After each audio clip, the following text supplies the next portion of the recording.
നമസ്കാരം. അനു ഓൺലൈനിലേക്ക് ഏവർക്കും സ്വാഗതം. 10ാം തരത്തിലെ അടിസ്ഥാന പാഠാവലി 3ാമത്തെ യൂണിറ്റ് അറിവിന്നറിവായി നിറവായി. ഈ യൂണിറ്റിലെ അവസാനത്തെ പാഠമാണ് ഇന്നത്തെ ക്ലാസ്. വിജ്ഞാന ഭാഷയും വൈജ്ഞാനിക സമൂഹവും എന്ന ഈ പാഠഭാഗം CM മുരളീധരൻ എഴുതിയ ലേഖനമാണ്. ഇനി നമുക്ക് എഴുത്തുകാരനെ പരിചയപ്പെടാം. CM മുരളീധരൻ മലയാള ഭാഷാ ഗവേഷകനും എഴുത്തുകാരനും സാമൂഹിക പ്രവർത്തകനുമാണ് CM മുരളീധരൻ. കോഴിക്കോട് ജില്ലയിലെ അരിക്കുളത്ത് ജനിച്ചു. കേരള ശാസ്ത്ര സാഹിത്യ പരിഷത്തിന്റെ സജീവ പ്രവർത്തകൻ. യുറീക്ക മാസികയുടെ മുൻ എഡിറ്ററായിരുന്നു.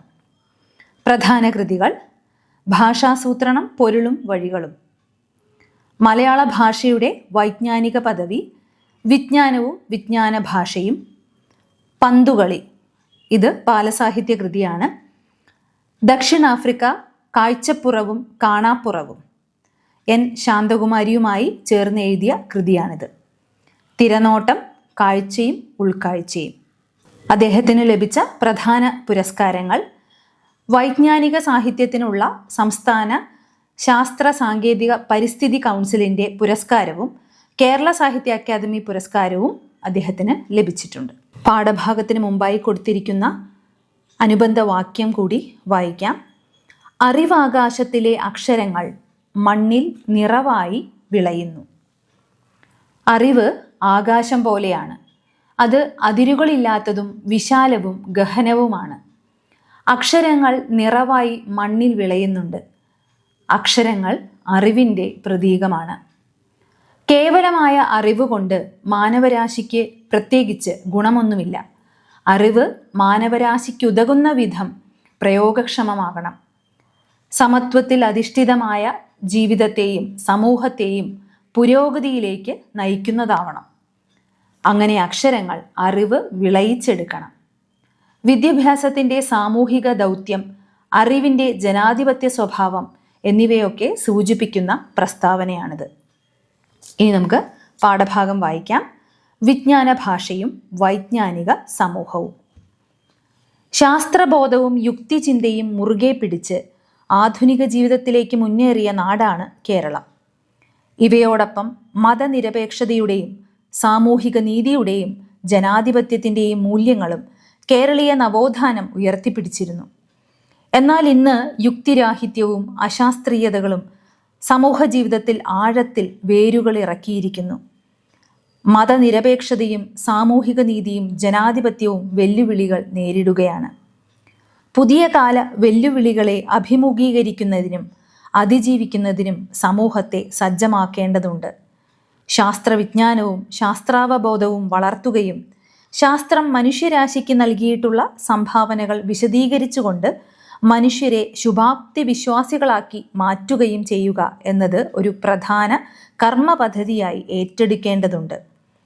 അതിൻ്റെ ഭാഗമായുള്ള വിജ്ഞാനോൽപാദനവും പ്രസരണവും നവസമൂഹ സൃഷ്ടിക്കാവശ്യമായ അടിസ്ഥാന പ്രവർത്തനങ്ങളിൽ പ്രധാനമായ ഒന്നാണ്. വിജ്ഞാന ഭാഷ, വിജ്ഞാന സമൂഹം. വിജ്ഞാന സമൂഹ സൃഷ്ടിയിൽ പ്രാദേശിക ഭാഷകളുടെയും സംസ്കാരത്തിൻ്റെയും മാതൃഭാഷയുടെയും ഒക്കെ പങ്ക് എന്നിവയെക്കുറിച്ച് ഒരു സമഗ്ര ധാരണ നൽകുന്ന ലേഖനമാണ് ഈ പാഠഭാഗം. ആദ്യത്തെ പാരഗ്രാഫിൽ പറയുന്നത് നമ്മുടെ കേരളീയ നവോത്ഥാന കാലം എന്നുള്ളതാണ്. കേരളീയ നവോത്ഥാന കാലത്ത് ഒരുപാട് മാറ്റങ്ങൾ സമൂഹത്തിൽ ഉണ്ടായിട്ടുണ്ട്. പരിഷ്കരണം, നമ്മുടെ സമൂഹത്തിൽ പരിഷ്കരണം വരുത്തുന്നതിൻ്റെ ഭാഗമായിട്ട് സമരങ്ങൾ ഒരുപാട് നടന്നിരുന്നു. അയിത്തോച്ചാടനം, മാറുമറയ്ക്കൽ സമരം, കാർഷിക സമരങ്ങൾ, ക്ഷേത്രപ്രവേശനത്തിനായുള്ള സമരങ്ങൾ, വിധവാ വിവാഹം, ദളിത് മുന്നേറ്റങ്ങൾ, വിദ്യാഭ്യാസത്തിനായിട്ടുള്ള സമരങ്ങൾ എന്നിങ്ങനെ. ഈ സമരങ്ങളൊക്കെ നടക്കുന്ന സമയത്ത് പ്രധാനമായും ചില കാര്യങ്ങളിൽ ഈ നവോത്ഥാന പ്രവർത്തകർ ശ്രദ്ധ വച്ചിരുന്നു. ജനാധിപത്യ മൂല്യങ്ങളും തുല്യനീതിയും മതനിരപേക്ഷതയും ഉറപ്പുവരുത്തുക എന്നുള്ളതിൽ. അതായത് എല്ലാവർക്കും തുല്യമായ അവകാശം, മതനിരപേക്ഷത, അതായത് മതത്തെക്കുറിച്ച് ഏത് മതത്തിൽപ്പെട്ടവനാണോ അല്ലെങ്കിൽ ഒരു വ്യക്തി ഏത് മതത്തിലാണ് എന്ന് നോക്കാതെ തുല്യമായ അവസരം നൽകുക. അതുപോലെ ജനാധിപത്യ മൂല്യങ്ങൾ, ഇവയെല്ലാം ഉറപ്പുവരുത്തിക്കൊണ്ടാണ് നമ്മുടെ നാട്ടിൽ മുന്നേറ്റങ്ങൾ ഉണ്ടായിട്ടുള്ളത്. എന്നാൽ ഇന്ന് അതൊക്കെ തകിടം മറിഞ്ഞിരിക്കുകയാണ്. അടുത്ത പാരഗ്രാഫിൽ പറയുന്നത് ഇനി ഇതൊക്കെ തരണം ചെയ്യണമെങ്കിൽ എന്താണ് ചെയ്യേണ്ടത്? ശാസ്ത്രം എത്രത്തോളം വളർന്നിരിക്കുന്നു എന്നതിനെക്കുറിച്ച് ഒരു ധാരണ കേരളീയർക്ക് ഉണ്ടാകേണ്ടിയിരിക്കുന്നു. ശാസ്ത്രം മനുഷ്യരാശിക്ക് നൽകിയിട്ടുള്ള സംഭാവനകൾ വിശദീകരിച്ചുകൊണ്ട് ശാസ്ത്രബോധവും ശാസ്ത്രവിജ്ഞാനവും മനുഷ്യരിൽ വളർത്തി മനുഷ്യരെ ശുഭാപ്തി വിശ്വാസികളാക്കി മാറ്റാൻ കഴിയണം. അതായത് എല്ലാം നല്ല രീതിയിലേ കലാശിക്കൂ എന്നുള്ള ചിന്തയാണ് ശുഭാപ്തി വിശ്വാസം. ഇന്ന് മനുഷ്യരിൽ ആത്മവിശ്വാസമോ അല്ലെങ്കിൽ ആ ശുഭാപ്തി വിശ്വാസമോ കുറഞ്ഞിരിക്കുകയാണ്. പലപ്പോഴും ജനാധിപത്യ മൂല്യങ്ങൾ ചോദ്യം ചെയ്യപ്പെടുന്നു, വെല്ലുവിളികൾ നേരിടുന്നു. അതുകൊണ്ട് തന്നെ ഇന്ന് ഒരു അരക്ഷിതമായ ഒരു അവസ്ഥ നിലനിൽക്കുന്നുണ്ട്. അപ്പോൾ ഇതെല്ലാം തരണം ചെയ്യണമെങ്കിൽ ശാസ്ത്രാവബോധവും അതുപോലെയുള്ള ചിന്തകളും ശുഭാപ്തി വിശ്വാസവുമൊക്കെ നമ്മളിൽ ഉണ്ടാകേണ്ടതുണ്ട്. അതിന് പ്രധാനമായിട്ട് ചെയ്യേണ്ടത് വിജ്ഞാനോൽപാദനം ഉണ്ടാവുക എന്നുള്ളതാണ്. വിജ്ഞാനം ഉൽപ്പാദിപ്പിക്കപ്പെടണം. എവിടെ? നമ്മുടെ നാട്ടിൽ വിജ്ഞാനം ഉൽപ്പാദിപ്പിക്കപ്പെടണം എന്നതാണ് പ്രധാനപ്പെട്ട ഒന്ന്. നവസമൂഹ സൃഷ്ടിക്ക് ആവശ്യമായിട്ടുള്ള അടിസ്ഥാന പ്രവർത്തനമാണ് എന്ത്? വിജ്ഞാനോൽപാദനം, അതിൻ്റെ പ്രസാരണം, അതായത് അതിൻ്റെ വ്യാപനം എന്നുള്ള കാര്യം. തുടർന്ന് വായിക്കാം. ഈ സമൂഹത്തെ ഒരു വിജ്ഞാന സമൂഹമായി പരിവർത്തിപ്പിക്കുക എന്നത് അടിയന്തര കർത്തവ്യമാണ്.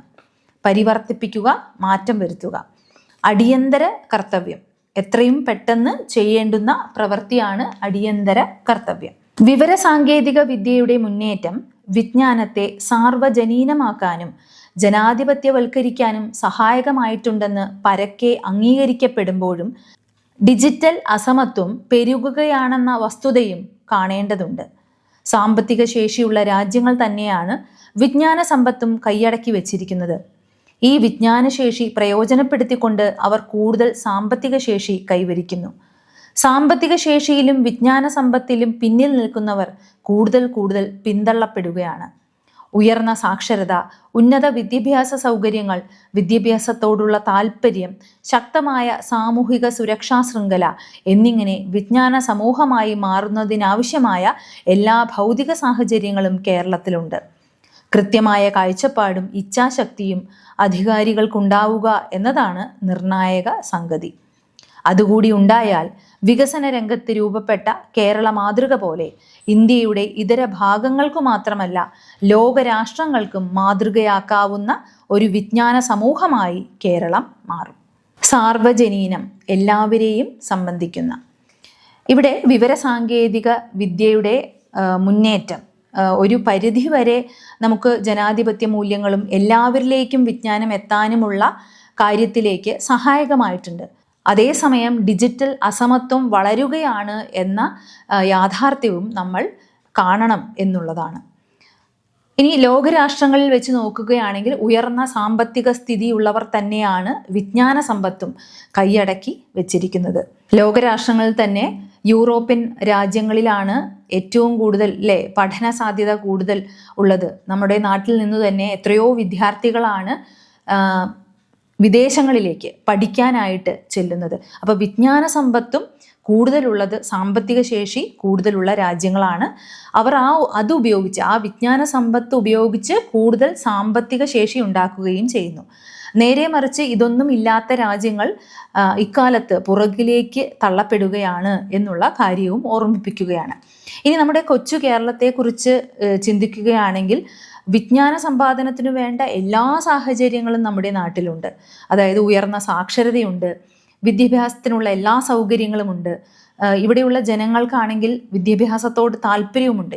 എത്ര പാവപ്പെട്ടവനാണെങ്കിലും തൻ്റെ മക്കളെ വളർത്തുക, ഉയർന്ന നിലയിൽ എത്തിക്കുക എന്നുള്ളത് സ്വപ്നമാണ്, അല്ലേ? എല്ലാ കുട്ടികളും ഇന്ന് പഠനത്തിന് തുല്യ അവകാശമുണ്ട്, പഠിക്കുന്നുണ്ട്, കൂടുതൽ ഉയരങ്ങളിൽ എത്തണമെന്ന് ആഗ്രഹവുമുള്ള ഒരു ജനതയാണ് ഉള്ളത്. ഇത്തരത്തിൽ ശക്തമായ ഒരു സാമൂഹിക സുരക്ഷാ ശൃംഖല വിജ്ഞാന സമൂഹത്തിന് ആവശ്യമാണ്, അല്ലേ? ഇതെല്ലാ സാഹചര്യങ്ങളും, ഈ പറഞ്ഞ എല്ലാ ഭൗതിക സാഹചര്യങ്ങളും കേരളത്തിലുണ്ട്. ഇനി നമുക്ക് എന്താണ് വേണ്ടത്? കൃത്യമായ കാഴ്ചപ്പാടോടുകൂടി, ഇച്ഛാശക്തിയോടുകൂടി അധികാരികൾ അത് നടപ്പിലാക്കണം എന്നുള്ളതാണ്. അത് വളരെ പ്രധാനപ്പെട്ട ഒരു സംഗതിയാണ് എന്ന കാര്യമാണ് ഇവിടെ ഓർമ്മിപ്പിക്കുന്നത്. ഇങ്ങനെ വന്നാൽ, ഇതെല്ലാം ചേരുകയാണെങ്കിൽ, അധികാരികൾ കൂടി ഈ തരത്തിൽ വിജ്ഞാന സമ്പാദനത്തിന് സഹായിക്കുകയാണെങ്കിൽ ഇന്ത്യയിൽ എന്ന് മാത്രമല്ല ലോകത്തിന് തന്നെ മാതൃകയാകാവുന്ന ഒരു വിജ്ഞാന സമൂഹമായി നമ്മുടെ കേരളം മാറും എന്നാണ് ലേഖകൻ പറയുന്നത്. എപ്പോഴാണ് അല്ലെങ്കിൽ എങ്ങനെയാണ് ഒരു ഭാഷ വിജ്ഞാന ഭാഷയായി മാറുന്നത്? നവീന വിജ്ഞാനധാരകളെ ഒരു ഭാഷയ്ക്ക് ഉൾക്കൊള്ളാൻ കഴിയുമ്പോഴാണ് അത് വിജ്ഞാന ഭാഷയായി മാറുന്നത്. എത്രമാത്രം വിജ്ഞാന മേഖലകളെ ഭാഷയിൽ കൈകാര്യം ചെയ്യാൻ കഴിയുന്നുവോ അത്രമാത്രം ആ ഭാഷ വളരുന്നു എന്ന് പറയാം. വിജ്ഞാന മേഖല നിരന്തരം വികസിച്ചു കൊണ്ടിരിക്കുന്ന ഒന്നാണ്. ഓരോ വിഷയമേഖലയിലും പുതിയ അറിവുകൾ കടന്നു വരുന്നു എന്ന് മാത്രമല്ല, പുതിയ പുതിയ വിജ്ഞാന ശാഖകളും നിരന്തരമായി രൂപപ്പെടുന്നുണ്ട്. അവ കൈകാര്യം ചെയ്യാൻ നാം ദൈനംദിന വ്യവഹാരത്തിന് ഉപയോഗിച്ചു പോരുന്ന ഭാഷ മാത്രം പോരാ, വിനിമയം ചെയ്യുന്ന വിഷയമേഖലയുടെ പ്രത്യേകതകൾക്കനുസരിച്ചും അവയുടെ സങ്കീർണതയ്ക്കനുസരിച്ചും വിജ്ഞാന ഭാഷയുടെ ശൈലിയിലും മാറ്റങ്ങൾ വന്നുചേരും. ആധുനിക വിജ്ഞാന പ്രസാരണത്തിന് അനിവാര്യമായ പുത്തൻ പദാവലികളുടെ ആവിഷ്കാരം, അതിനനുസൃതമായ ഭാഷാപ്രയോഗങ്ങളുടെ പരീക്ഷണം, ശാസ്ത്ര സാങ്കേതിക ശബ്ദാവലികളുടെ നിർമ്മാണം, ഉയർന്ന നിലവാരത്തിലുള്ള ശാസ്ത്ര സാങ്കേതിക പുസ്തകങ്ങളുടെ വിവർത്തനം, വ്യത്യസ്ത ശാസ്ത്ര സാങ്കേതിക മാനവിക വിഷയങ്ങളെ അധികരിച്ച് മൂലഗ്രന്ഥങ്ങൾ തയ്യാറാക്കൽ എന്നിങ്ങനെ നിരവധി പ്രവർത്തനങ്ങളിലൂടെയേ ഒരു ഭാഷയെ വിജ്ഞാന ഭാഷയാക്കി മാറ്റാൻ കഴിയൂ. പുതിയ വിജ്ഞാനങ്ങൾ മലയാളത്തിൽ ഉൽപ്പാദിപ്പിക്കപ്പെടുമ്പോൾ മറ്റു ഭാഷകൾ നമ്മെ തേടി വരും. മലയാളത്തിൽ ഉൽപ്പാദിപ്പിച്ച വിജ്ഞാനങ്ങളെ മുൻനിർത്തി മറ്റു ഭാഷകൾ വിവർത്തനത്തിന് തുനിയുമ്പോഴാണ് നമ്മുടെ ഭാഷ ഉന്നതമായ നിലവാരത്തിലേക്ക് എത്തുന്നത്. ഈ പാരഗ്രാഫിൽ പ്രധാനമായിട്ടും പറയുന്നത് എങ്ങനെയാണ് ഒരു സമൂഹത്തെ വിജ്ഞാന സമൂഹമായി മാറ്റേണ്ടത്, അതിന് ഭാഷയ്ക്ക് പ്രധാന പങ്കുണ്ട് എന്നുള്ളതാണ്. ഭാഷ നമ്മൾ ഉപയോഗിക്കുന്നത് ആശയവിനിമയത്തിനാണ്. എന്നാൽ ഒരു ഭാഷ വിജ്ഞാന ഭാഷയായിട്ട് മാറണമെങ്കിൽ അതുമാത്രം പോരാ. അതായത് ആശയവിനിമയോപാധി എന്നതിലപ്പുറം പുതിയ വിജ്ഞാന മേഖലകളെ ഉൾക്കൊള്ളാനും അത് വ്യാപിപ്പിക്കാനും കഴിയും വിധം ആ ഭാഷ കരുത്തുള്ളതാവണം. അപ്പോൾ നമ്മുടെ മലയാള ഭാഷയും ആ രീതിയിലാകണം. ഭാഷ സംസാരിക്കാൻ മാത്രമല്ല, ആശയങ്ങൾ വിനിമയം ചെയ്യാൻ മാത്രമല്ല, ലോകത്തുണ്ടാവുന്ന പുതിയ പുതിയ അറിവുകളെ ഉൾക്കൊള്ളാനും അതിനെ പ്രചരിപ്പിക്കാനും അല്ലെങ്കിൽ വ്യാപിപ്പിക്കാനും കഴിയാനുള്ള കരുത്ത് അതിനുണ്ടാകണം. അതിന് എന്തൊക്കെയാണ് ചെയ്യേണ്ടത് എന്നാണ് പിന്നീട് പറയുന്നത്. ആധുനിക വിജ്ഞാന വിനിമയത്തിന് യോജിക്കുന്ന തരത്തിൽ ഒരു പദാവലി ആവിഷ്കരണം ഉണ്ടാകണം. അതായത് നമ്മുടെ ഭാഷയിലേക്ക് പുതിയ പുതിയ വാക്കുകൾ ശാസ്ത്ര സാങ്കേതിക വിദ്യയുമായിട്ട് അല്ലെങ്കിൽ വിവര സാങ്കേതിക വിദ്യയുമായിട്ട് ബന്ധപ്പെട്ടിട്ടുള്ള പുതിയ പുതിയ വാക്കുകൾ ഉണ്ടാകണം. അത്തരത്തിലുള്ളൊരു പദാവലി ആവിഷ്കരിക്കണം. പ്രധാനമായും ശാസ്ത്ര സാങ്കേതിക പുസ്തകങ്ങളുടെ വിവർത്തനമുണ്ടാകണം. അല്ലേ, ലോകോത്തര തലത്തിൽ ധാരാളം പ്രശസ്തമായ പുസ്തകങ്ങളുണ്ട്. ശാസ്ത്ര സാങ്കേതിക AI പോലെയുള്ള പുതിയ പുതിയ അറിവുകൾ നമുക്ക് ഉണ്ടായിക്കൊണ്ടിരിക്കുന്നു. അത്തരത്തിൽ നിർമ്മിക്കപ്പെടുന്ന പുതിയ പുസ്തകങ്ങളൊക്കെ തന്നെയും നമ്മുടെ ഭാഷയിലേക്ക് വിവർത്തനം ചെയ്യപ്പെടണം. ശാസ്ത്ര സാങ്കേതിക മാനവിക വിഷയങ്ങളെ അധികരിച്ചിട്ടുള്ള മൂലഗ്രന്ഥങ്ങൾ തയ്യാറാക്കണം. എന്നുവെച്ചാൽ വലിയ വലിയ വിഷയങ്ങൾ കൈകാര്യം ചെയ്യപ്പെടുന്ന ഗ്രന്ഥങ്ങൾ മലയാളത്തിലുണ്ടാകണം. നമ്മൾ പലപ്പോഴും അന്യഭാഷകളിൽ നിന്നാണ് മലയാളത്തിലേക്ക് വിവർത്തനം ചെയ്യുന്നത്. അങ്ങനെയല്ലാതെ മലയാളത്തിൽ തന്നെ അത്രയും ഗഹനമായിട്ടുള്ള കാര്യങ്ങൾ ഉൾക്കൊള്ളുന്ന പുസ്തകങ്ങൾ ഉണ്ടാകണം എന്നുള്ളതാണ്. അതായത് അറിവ് ലഭിക്കേണ്ടത് നമ്മുടെ ഭാഷയിൽ നിന്നാണ് എന്നുള്ളതാണ് അവിടെ പറയുന്നത്. ഇങ്ങനെയാണ് ഒരു ഭാഷ വിജ്ഞാന ഭാഷയായിട്ട് മാറുന്നത്. ഇത്തരത്തിൽ പുതിയ അറിവുകൾ മലയാളത്തിൽ ഉണ്ടാകുമ്പോൾ മറ്റു ഭാഷകൾ നമ്മെ തേടി വരികയും മലയാളം ഉയർന്ന നിലവാരത്തിലെത്തുകയും ചെയ്യുന്നു എന്നാണ് പറയുന്നത്. അല്ലേ, അറിവുകളൊക്കെ നമ്മുടെ ഭാഷയിൽ അല്ലെങ്കിൽ മലയാള ഭാഷയിൽ എഴുതപ്പെട്ട ഒരു പുസ്തകത്തിലാണ് ഉള്ളതെങ്കിൽ ആ അറിവ് തേടി അന്യഭാഷകൾ മലയാളത്തിലേക്ക് എത്തും. മലയാളത്തിൽ നിന്ന് അന്യഭാഷകളിലേക്ക് അവ വിവർത്തനം ചെയ്യപ്പെടും. അങ്ങനെയാവുമ്പോൾ മാത്രമേ നമ്മുടെ ഭാഷ ഉയർച്ചയുണ്ടാകൂ, നമ്മുടെ ഭാഷയ്ക്ക് ഉയർച്ചയുണ്ടാകൂ. അപ്പം അത്തരത്തിൽ നമ്മുടെ ഭാഷയെ മാറ്റേണ്ടത് ആരാണ്? നമ്മളാണ് എന്നുള്ള ആശയത്തിലേക്കാണ് വരുന്നത്. തുടർന്ന് വായിക്കാം. വൈജ്ഞാനിക സമൂഹം എന്ന സങ്കല്പത്തെ നമുക്കൊന്ന് പരിചയപ്പെടാം. മാനവ സമൂഹത്തെ അതതു കാലത്തെ സവിശേഷതകൾക്കനുസരിച്ച് പ്രത്യേക പേരുകൾ നൽകി വിശേഷിപ്പിച്ചു പോരാറുണ്ട്. കാർഷിക സമൂഹം, വ്യാവസായിക സമൂഹം, മുതലാളിത്ത സമൂഹം തുടങ്ങിയ വിശേഷണങ്ങൾ അങ്ങനെയാണ് രൂപം കൊള്ളുന്നത്. ഈ ഒരു രീതിയുടെ തുടർച്ചയായാണ് ഇന്നത്തെ മാനവ സമൂഹത്തെ വൈജ്ഞാനിക സമൂഹം എന്ന് വിശേഷിപ്പിക്കുന്നത്. ഉൽപാദന വ്യവസ്ഥയിൽ മുമ്പെങ്ങുമില്ലാത്ത വിധം അറിവിന് കൈവന്ന മേൽക്കൈ മുൻനിർത്തിയാണിത്. മുമ്പൊരിക്കലും അനുഭവപ്പെടാത്ത തരത്തിലുള്ള വേഗതയിലും വ്യാപ്തിയിലുമാണ് ഇന്ന് വിജ്ഞാന മേഖലകൾ വളരുന്നത്. നിർമ്മിത ബുദ്ധി, റോബോട്ടിക്സ്, ജീനോമിക്സ്, നാനോ ടെക്നോളജി തുടങ്ങിയ നവീന രംഗങ്ങളിലെ മുന്നേറ്റങ്ങൾ മനുഷ്യരാശിയുടെ ഗതിവിഗതികളെ ഒട്ടാകെ മാറ്റിമറിക്കാൻ കെൽപ്പുള്ളവയാണ്. സമകാലിക സമൂഹത്തെ വൈജ്ഞാനിക സമൂഹമെന്ന് വിശേഷിപ്പിച്ചു തുടങ്ങുന്നത് 1970കളോടെയാണ്. 80കളോടെ ഇത് കൂടുതൽ വ്യാപകമായ തോതിൽ ഉപയോഗിച്ചു തുടങ്ങി. വൈജ്ഞാനിക സമൂഹത്തെ പരിചയപ്പെടുകയാണ് അടുത്ത പാരഗ്രാഫിൽ.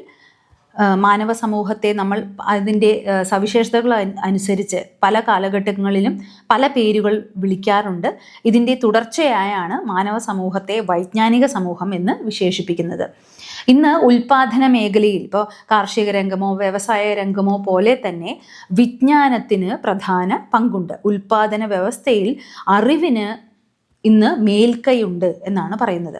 മുമ്പ് ഒരിക്കലും നമുക്ക് അനുഭവപ്പെടാത്ത തരത്തിൽ വേഗതയിലും വളരെ വേഗതയിലും വ്യാപ്തിയിലുമാണ് ഇന്ന് അറിവിൻ്റെ മേഖല വളരുന്നത്.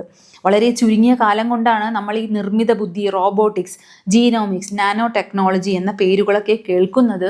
നമ്മളത് കേട്ട് പരിചയപ്പെടുന്നതിന് മുമ്പ് തന്നെ അടുത്ത വിജ്ഞാന മേഖല പൊട്ടിപ്പുറപ്പെട്ടിട്ടുണ്ടാകും. ഇത്തരത്തിൽ വളരെ വേഗതയിലാണ് ഇന്ന് വിജ്ഞാന മേഖല വികസിച്ചു കൊണ്ടിരിക്കുന്നത്. അതാകട്ടെ മനുഷ്യൻ്റെ ജീവിതത്തെ അല്ലെങ്കിൽ അതിൻ്റെ ഗതിവിഗതികളെ പെട്ടെന്ന് മാറ്റിമറിക്കാൻ കഴിവുള്ള ഒന്നായി മാറുന്നു. ശാസ്ത്ര സാങ്കേതിക രംഗത്തെ പുരോഗതികളാൽ പ്രചോദിതമാകുന്നതും സംസ്കാരം, ഭാഷ തുടങ്ങിയ നിരവധി ഘടകങ്ങളെ ഉൾക്കൊള്ളുന്നതുമാണ് വൈജ്ഞാനിക സമൂഹം. വൈവിധ്യം കൊണ്ടും ശേഷി കൊണ്ടും പരിപോഷിപ്പിക്കപ്പെടുന്ന ഒന്നാണ് അത്. വൈജ്ഞാനിക സമൂഹം എന്താണെന്ന് ഒന്നുകൂടി ഇവിടെ ഉറപ്പിക്കുകയാണ്. ശാസ്ത്രീയ രംഗത്ത് അല്ലെങ്കിൽ സാങ്കേതിക രംഗത്തൊക്കെ പുരോഗതി ഉണ്ടാകുമ്പോൾ അതിൽ നിന്ന് പ്രചോദനം ഉൾക്കൊള്ളുകയും സംസ്കാരം, ഭാഷ തുടങ്ങിയ ഘടകങ്ങൾ ഉൾക്കൊള്ളുന്നതുമാണ് ഒരു വൈജ്ഞാനിക സമൂഹം. വൈവിധ്യം എന്ന് പറഞ്ഞാൽ വ്യത്യസ്തത കൊണ്ടും അതിൻ്റെ സവിശേഷത കൊണ്ടും പരിപോഷിപ്പിക്കപ്പെടുന്ന ഒന്നാണ് അത്. അപ്പോൾ ഇതാണ് വൈജ്ഞാനിക സമൂഹം എന്ന് ഒന്നുകൂടി ഉറപ്പിക്കുന്നു. നിരന്തരമായി അറിവ് സൃഷ്ടിക്കപ്പെടുക മാത്രമല്ല വൈജ്ഞാനിക സമൂഹത്തിൽ സംഭവിക്കുന്നത്. സൃഷ്ടിക്കപ്പെടുന്ന അല്ലെങ്കിൽ പോഷിപ്പിക്കപ്പെടുന്ന അറിവിൻ്റെ പ്രസാരണവും അവിടെ പ്രധാനമാണ്. ഇങ്ങനെ വിജ്ഞാനം പ്രസരിപ്പിക്കപ്പെടുന്നതിലൂടെ ജനജീവിതത്തെ മെച്ചപ്പെടുത്താനും കഴിയേണ്ടതുണ്ട്. പുതുതായി ഉൽപ്പാദിപ്പിക്കപ്പെടുന്ന അറിവുകളും നാട്ടിൽ നിലനിൽക്കുന്ന തനത് അറിവുകളും സമന്വയിപ്പിക്കാനും അവയെ നിരന്തരമായി പ്രയോജനപ്പെടുത്തി നാടിൻ്റെ സാമൂഹികവും രാഷ്ട്രീയവും സാമ്പത്തികവുമായ പുരോഗതി ഉറപ്പുവരുത്താനും കഴിയുന്ന ഒന്നിനെയാണ് വൈജ്ഞാനിക സമൂഹം എന്ന് നമുക്ക് വിളിക്കാൻ കഴിയുക. അപ്പോൾ ഇവിടെ പറയുന്നത് ഒരു സമൂഹത്തിൽ അറിവ് നിരന്തരമായി സൃഷ്ടിക്കപ്പെടുന്നത് കൊണ്ട് മാത്രം കാര്യമില്ല, അത് വ്യാപിക്കപ്പെടുകയും വേണം. അതായത് അത് പ്രസരിപ്പിക്കപ്പെടുകയും വേണം. അങ്ങനെയാവുമ്പോൾ മാത്രമേ ജനജീവിതത്തിന് അതുകൊണ്ട് മെച്ചമുണ്ടാവുകയുള്ളൂ. ഇങ്ങനെ പുതിയതായി സൃഷ്ടിക്കപ്പെടുന്ന അറിവ്, നാട്ടിലുള്ള അറിവ് പുതിയതായി സൃഷ്ടിക്കപ്പെടുന്നതും അതിനു മുമ്പ് വരെ ആ നാട്ടിലെ സംസ്കാരമായി ബന്ധപ്പെട്ട് കിടക്കുന്ന അറിവുകളും സമന്വയിപ്പിക്കണം. അതല്ലാതെ പഴയതിനെ പിന്തള്ളുകയല്ല വേണ്ടത്. പഴയ അറിവുകളെ സമന്വയിപ്പിച്ചുകൊണ്ട് അതിനെ സമൂഹത്തിൻ്റെ വളർച്ചയ്ക്ക് വേണ്ടി, നാടിൻ്റെ നന്മയ്ക്ക് വേണ്ടി, അത് സാമൂഹികമാവാം, രാഷ്ട്രീയമാവാം, സാമ്പത്തികമാവാം, ഇങ്ങനെയുള്ള പുരോഗതി ഉറപ്പുവരുത്തുകയും ചെയ്യുമ്പോഴാണ് ആ സമൂഹം ഒരു വൈജ്ഞാനിക സമൂഹം എന്ന് നമുക്ക് വിളിക്കാൻ കഴിയുക. അപ്പോൾ നമ്മുടെ സമൂഹം വൈജ്ഞാനിക സമൂഹമായി മാറേണ്ടതുണ്ട്. അതിൽ ഭാഷ പ്രധാന പങ്ക് വഹിക്കുന്നുണ്ട്. ഭാഷ പുതിയ അറിവുകളെ ഉൾക്കൊള്ളാൻ കഴിവുള്ള ഒന്നായി തീരേണ്ടതുണ്ട്. അതിന് വേണ്ടത് എന്തൊക്കെയാണ് എന്നാണ് കഴിഞ്ഞ പാരഗ്രാഫിൽ നമ്മൾ മനസ്സിലാക്കിയത്. അപ്പോൾ ഇത്രയുമാണ് വൈജ്ഞാനിക സമൂഹത്തെക്കുറിച്ച് പറയുന്നത്. ഇനി തുടർന്ന് ഉള്ള ഭാഗം വായിക്കാം. അഭിപ്രായ പ്രകടനത്തിനുള്ള സ്വാതന്ത്ര്യം, വിദ്യാഭ്യാസത്തിനുള്ള അവകാശം, സമൂഹത്തിൻ്റെ സാംസ്കാരിക ജീവിതത്തിൽ സ്വതന്ത്രമായി പങ്കുചേരാനുള്ള അവകാശം, തുടങ്ങിയ ഘടകങ്ങളുടെ സാന്നിധ്യം കൊണ്ട് ആധുനിക വിവര സമൂഹം മുൻകാലങ്ങളിലെ വൈജ്ഞാനിക സമൂഹ സങ്കല്പങ്ങളിൽ നിന്നും വേറിട്ട് നിൽക്കുന്ന ഒന്നായി മാറുന്നുവെന്ന് യുനെസ്കോ ചൂണ്ടിക്കാണിക്കുന്നു. വിവരങ്ങളെ ഉപയോഗിച്ചുകൊണ്ട് മാനവ പുരോഗതിക്ക് വേണ്ടി വിജ്ഞാനം നിർമ്മിക്കാനും പ്രയോഗിക്കാനുമായി തിരിച്ചറിയൽ, ഉൽപ്പാദിപ്പിക്കൽ, ക്രമീകരിക്കൽ, പരിവർത്തിപ്പിക്കൽ, പ്രസരിപ്പിക്കൽ എന്നീ ശേഷികളുള്ള സമൂഹങ്ങളാണ് വൈജ്ഞാനിക സമൂഹങ്ങൾ. ബഹുത്വം, കൂട്ടിച്ചേർക്കൽ, ഐക്യപ്പെടൽ, പങ്കാളിത്തം എന്നിവയെല്ലാം ഉൾക്കൊള്ളുന്ന ശക്തമായ സാമൂഹിക വീക്ഷണം ഇവയ്ക്ക് ആവശ്യമാണെന്നും വൈജ്ഞാനിക സമൂഹങ്ങളിലേക്ക്, അതായത് ടുവേർഡ്സ് നോളേജ് സൊസൈറ്റീസ് എന്ന യുനെസ്കോ രേഖ അടിവരയിടുന്നു. ഭാഷകളുടെ പ്രശ്നത്തെ കൂടി അഭിസംബോധന ചെയ്തേ വൈജ്ഞാനിക സമൂഹ നിർമ്മിതി സാധ്യമാകൂ എന്നും യുനെസ്കോ രേഖ അഭിപ്രായപ്പെടുന്നു. ലോകത്ത് നിലനിൽക്കുന്ന ബഹുഭാഷിത്വവും, അതായത് മൾട്ടി ലിംഗ്വലിസം, ബഹുസംസ്കാരങ്ങളും സംരക്ഷിക്കപ്പെടേണ്ടതുണ്ട്. തനത് അറിവുകളുടെ സംരക്ഷണത്തിലും പ്രാദേശിക ഭാഷകളുടെ പങ്ക് വളരെ പ്രധാനപ്പെട്ടതാണ്. മുൻകാലങ്ങളിലെ സമൂഹത്തെ അപേക്ഷിച്ച് ഇന്ന് നമുക്ക് അഭിപ്രായ പ്രകടനത്തിനുള്ള സ്വാതന്ത്ര്യമുണ്ട്. അത് ഉപയോഗിക്കേണ്ടത് എങ്ങനെയെന്ന് പലർക്കും അറിയാം. വിദ്യാഭ്യാസത്തിനുള്ള അവകാശം എല്ലാവർക്കും ഉണ്ടെന്ന് നമുക്കറിയാം. അതുപോലെ സമൂഹത്തിൻ്റെ സാംസ്കാരിക ജീവിതത്തിൽ സ്വതന്ത്രമായി എങ്ങനെയാണ് പങ്കുചേരേണ്ടത് എന്നുള്ള വ്യക്തമായ ധാരണ ഇന്ന് പലർക്കുമുണ്ട്. അതുകൊണ്ട് തന്നെ മുമ്പത്തെ വൈജ്ഞാനിക സമൂഹത്തിൻ്റെ ആ സങ്കല്പങ്ങളിൽ നിന്ന് നമ്മൾ വേറിട്ടു നിൽക്കുന്നു എന്ന് യുനെസ്കോ ചൂണ്ടിക്കാണിക്കുന്നു. മനുഷ്യൻ്റെ ഉയർച്ചയ്ക്ക് വേണ്ടി, അല്ലെങ്കിൽ അവൻ്റെ പുരോഗതിക്ക് വേണ്ടി, അല്ലെങ്കിൽ ആ സമൂഹത്തിൻ്റെ വളർച്ചയ്ക്ക് വേണ്ടി അറിവിനെ നിർമ്മിക്കാനും പ്രയോഗിക്കാനും വ്യാപിപ്പിക്കാനും ശേഷിയുള്ള സമൂഹങ്ങളാണ് വൈജ്ഞാനിക സമൂഹങ്ങൾ.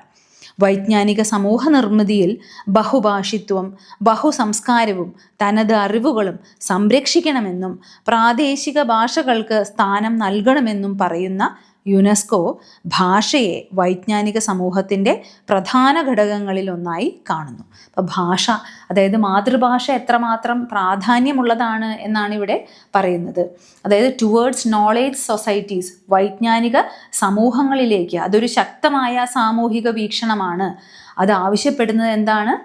ഭാഷകളുടെ പ്രശ്നത്തെ കൂടി അത് അഭിസംബോധന ചെയ്യുന്നുണ്ട്. വൈജ്ഞാനിക സമൂഹ നിർമ്മിതിക്ക് അതുകൂടി വേണം. ഭാഷ വളരെ പ്രധാനപ്പെട്ട ഘടകമാണ്.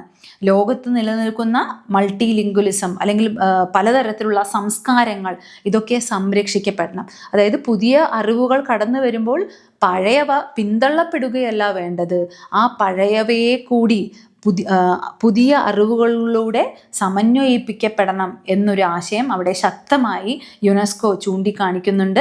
തനത് അറിവുകളുടെ സംരക്ഷണത്തിലും പ്രാദേശിക ഭാഷകളുടെ പങ്ക്, അതാത് പ്രദേശങ്ങളിലെ ഭാഷ, പ്രാദേശിക ഭാഷയ്ക്ക് പ്രധാനപ്പെട്ട പങ്കുണ്ട് എന്നതും വളരെ വ്യക്തമായി പറയുന്നുണ്ട്. നമ്മുടെ കേരളീയ ജനത ഓർക്കേണ്ടതും അതാണ്. നമുക്ക് ഉയർന്ന വിദ്യാഭ്യാസം നേടാം, പലരും അന്യനാടുകളിൽ ചെന്നൊക്കെ പഠിക്കുന്നുണ്ട്. പക്ഷേ നമ്മുടെ പ്രാദേശിക ഭാഷ, മാതൃഭാഷ, ഇവയൊക്കെ മറന്നുകൊണ്ടുള്ള പഠനം വൈജ്ഞാനിക സമൂഹത്തിന് ഉപകാരപ്പെടുകയില്ല എന്നാണ് അവിടെ സൂചന. കേരളം വൈജ്ഞാനിക സമൂഹമായി മാറണമെങ്കിൽ വലിയ തോതിൽ വിജ്ഞാനം ഇവിടെ ഉൽപ്പാദിപ്പിക്കാൻ കഴിയണം. വിഷയത്തിൽ അവഗാഹമുണ്ടാകുമ്പോഴേ വിജ്ഞാനോൽപാദനം നടക്കൂ.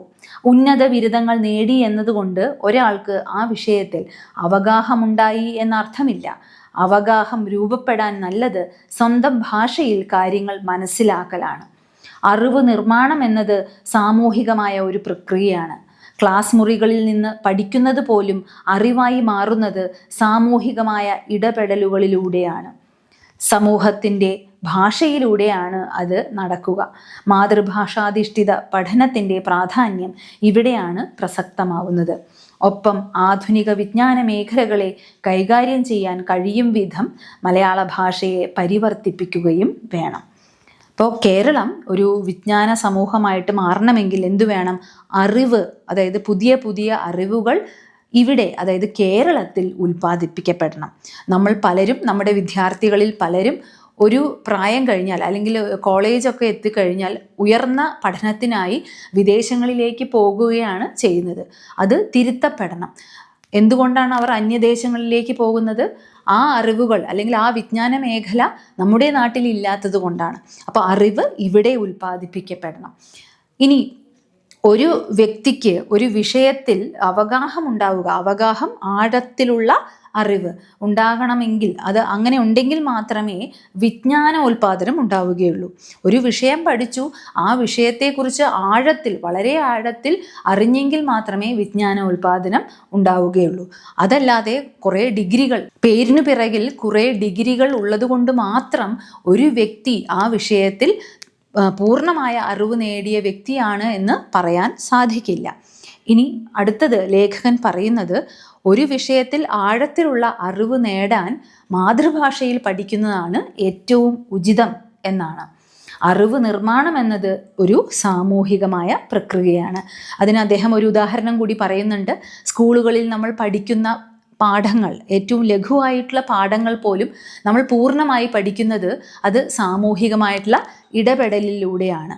ഇപ്പോൾ ഒരു ഉദാഹരണത്തിന് ജനാധിപത്യ മൂല്യം എന്നൊക്കെ നമ്മൾ കടുകട്ടിയുള്ള വാക്ക് നമ്മൾ പഠിക്കുന്നു, കുട്ടികളെ പഠിപ്പിക്കുന്നു, പാഠപുസ്തകങ്ങളിൽ പഠിപ്പിക്കുന്നു. പക്ഷെ എന്താണ് ജനാധിപത്യ മൂല്യം എന്നറിയണമെങ്കിൽ ആ കുട്ടി സമൂഹത്തിൽ ഇടപെടുന്ന ഒന്നായിരിക്കണം. ആ ഇടപെടലിലൂടെ മാത്രമേ എന്താണ് ജനാധിപത്യം, എന്താണ് സാഹോദര്യം, എന്താണ് സമത്വം എന്ന് മനസ്സിലാവുകയുള്ളൂ. അതല്ലെങ്കിൽ അതൊക്കെ അച്ചടിച്ച പുസ്തകങ്ങളിൽ നിന്ന് കാണാപാഠം പഠിക്കുന്ന വാക്കുകൾ എന്നതിലുപരി അവിടെ വിജ്ഞാന ഉൽപാദനം ഉണ്ടാകുന്നില്ല, വിജ്ഞാന സമ്പാദനം ഉണ്ടാകുന്നില്ല എന്നുള്ളതാണ്. അപ്പോൾ ഇത്തരത്തിൽ സാമൂഹികമായിട്ടുള്ള ഇടപെടലിലൂടെ മാത്രമേ സ്കൂളുകളിൽ നിന്ന് പഠിച്ചിട്ടുള്ള പാഠങ്ങൾ പോലും നമുക്ക് ഉൾക്കൊള്ളാൻ കഴിയുകയുള്ളൂ. അപ്പോൾ അങ്ങനെയാവുമ്പോൾ മാതൃഭാഷയിലൂടെയുള്ള പഠനം എത്രമാത്രം പ്രസക്തമാണ് എന്നിവിടെ ലേഖകൻ ചൂണ്ടിക്കാണിക്കുകയാണ്. അതേസമയം തന്നെ നമ്മുടെ പുതിയ വിജ്ഞാന മേഖലകളെ കൈകാര്യം ചെയ്യാൻ കഴിയുന്ന വിധം മലയാളത്തെ നമ്മൾ മാറ്റിയെടുക്കണം എന്നും അദ്ദേഹം പറയുന്നു. അപ്പോൾ മുൻ പാരഗ്രാഫിൽ പഠിച്ചിരുന്നു നമ്മൾ എങ്ങനെയാണ് ഒരു ഭാഷയെ വിജ്ഞാന ഭാഷയാക്കി മാറ്റേണ്ടത്. പുതിയ പുതിയ അറിവുകളെ ഉൾക്കൊള്ളാൻ പറ്റുന്ന രീതിയിൽ പദാവലികൾ ഉണ്ടാകണം, പലതും നമ്മുടെ ഭാഷയിൽ മൂലഗ്രന്ഥങ്ങൾ സൃഷ്ടിക്കപ്പെടണം, അതുപോലെ നിർമ്മിക്കപ്പെട്ടു കഴിഞ്ഞ പല പുസ്തകങ്ങളുടെയും വിവർത്തനങ്ങൾ നമ്മുടെ ഭാഷയിൽ തന്നെ ഉണ്ടാകണം എന്നിങ്ങനെ ഒരുപാട് കാര്യങ്ങൾ മുൻ പാരഗ്രാഫിൽ നമ്മൾ നോക്കിയിരുന്നു. ഇത്തരത്തിൽ മലയാള ഭാഷയിൽ വലിയൊരു മാറ്റം കൊണ്ടുവരാൻ നമ്മൾ കേരളീയർക്ക് സാധിക്കണം. എങ്കിൽ മാത്രമേ നമ്മുടെ മാതൃഭാഷയായ മലയാളവും ഒരു വിജ്ഞാന ഭാഷയായി ഉയരുകയുള്ളൂ. അതിനെ ഉയരത്തിലേക്ക് എത്തിക്കേണ്ടത് മലയാളികളായ നമ്മുടെ കടമയാണ് എന്നുകൂടി സൂചിപ്പിക്കുന്നു. പാഠഭാഗത്തിൻ്റെ ആശയം ഏവരും മനസ്സിലാക്കി കാണുമെന്ന് കരുതുന്നു. അടുത്ത ക്ലാസ്സിൽ പാഠഭാഗവുമായി ബന്ധപ്പെട്ട ചോദ്യോത്തരങ്ങളാണ്. ഇന്നത്തെ ക്ലാസ് ഇവിടെ അവസാനിപ്പിക്കുകയാണ്. നന്ദി, നമസ്കാരം.